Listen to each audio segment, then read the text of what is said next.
Nagtataka naman sina GB at Max kung bakit nandito si Timur Escalera sa lugar kung saan pumunta si Andres. Nagdududa pa nga si Max kung mall ba si Andres. Nung umalis si Timur, agad naman nila ito sinundan. Habang si Andres, pumunta siya sa bahay ni Marita Marconi para kausapin ito ng personal na tungkol sa human trafficking. Ngunit hindi pinayagan si Andres ng mga bodyguard ni Marita na kausapin niya ito dahil wala siyang appointment rito. Papasok na sana si Tomas sa simbahan pero nakita naman niya si Gab na lumabas ito ng simbahan. Nagdududa na naman si Tomas na nagdadasal si Gab kasi humihingi ito ng tulong. Kaya sinundan niya ito at baka may alam siya na tungkol kay Timur Escalera. Hanggang narinig nga ni Tomas na may access itong babae kay Timur Escalera. Kaya natatakot ng gusto si Tomas at nagmamadali siyang umalis dahil hindi dapat siya gumawa ng gulo.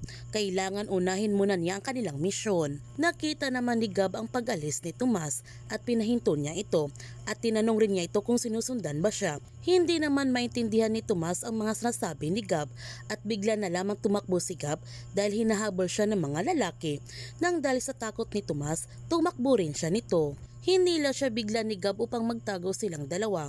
Nagtanong si Tomas kay Gab bakit siya tumakbo ng sobrang bilis at sino sila. Natatawa na lamang si Gab sa mukha ni Tomas na sobra itong natatakot kaya nagtanong si Gab kay Tomas na gamit ang salitang Tagalog bakit siya nito sinusundan. Sobrang nagulat si Tomas nung nagtatagalog si Gab. Sinabi naman ni Tomas na hindi niya ito sinusundan. Tumakbo siya kaya tumakbo na rin siya nito. Hindi rin sinabi ni Gab kay Tomas kung sinong humahabol sa kanya at umalis na ito habang tumatawa. Samantala, nung lumabas si Marita Marconi sa kanyang bahay, bigla naman sumulpot si Andres at nakikiusap siya kay Marita na papasukin siya nito dahil kailangan niya ng tulong. Kaya pinapasok na nga si Andres sa loob para mag-usap sila ni Marita. Pero kinakapan muna ang kanyang buong katawan bago siya pinapasok sa loob at hindi nila nakita ang baril na dala ni Andres dahil itinago muna ito ni Andres bago siya nagpakita kay Marita.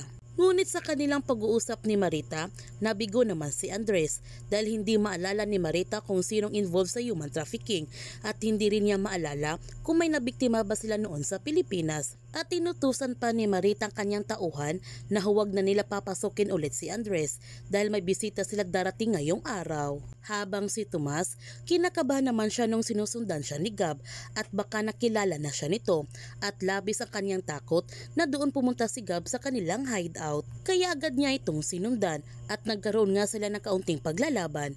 Hindi naman kaya ni Tomas ang galing sa pakikipaglaban ni Gab at nagulat pa nga siya nito nung alam ni Gab ang kanyang pangalan. Bigla naman dumating sina Greg at Miguel at pinatigil ni Greg si Gab sa kanyang pakikipaglaban kay Tomas.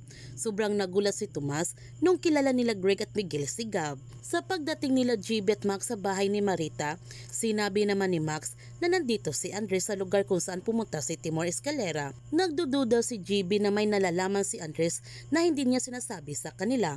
Nagtataka din si GB kung anong ginagawa ni Timur Escalera sa bahay ni Marita. Ang akala ba niya humiwalay na si Marita kay Lawrence Marconi at anong kinalaman ni Andres sa lahat ng ito. Habang si Andres, translate niya kagad ang mga sinasabi ni Marita kanina sa kanyang tauhan at nalaman niya na pinalis siya nito kaagad dahil may bisita sila darating. Kaya nagmamanman muna si Andres sa paligid para malaman niya kung sino itong bisita ni Marita at nagulat na lamang siya na si Timur Escalera ang bisita ni Marita. Hindi pala totoo na tumigil na si Marita sa pag-human trafficking. Kaya huwag natin palalapasin ang kapanapanabik ng mga tagpo sa incognito. Kung bago ka pa channel ko, don't forget to like, subscribe, and click notification bell para palagi kang updated sa mga videos in-upload ko. Thank you for watching and God bless to everyone.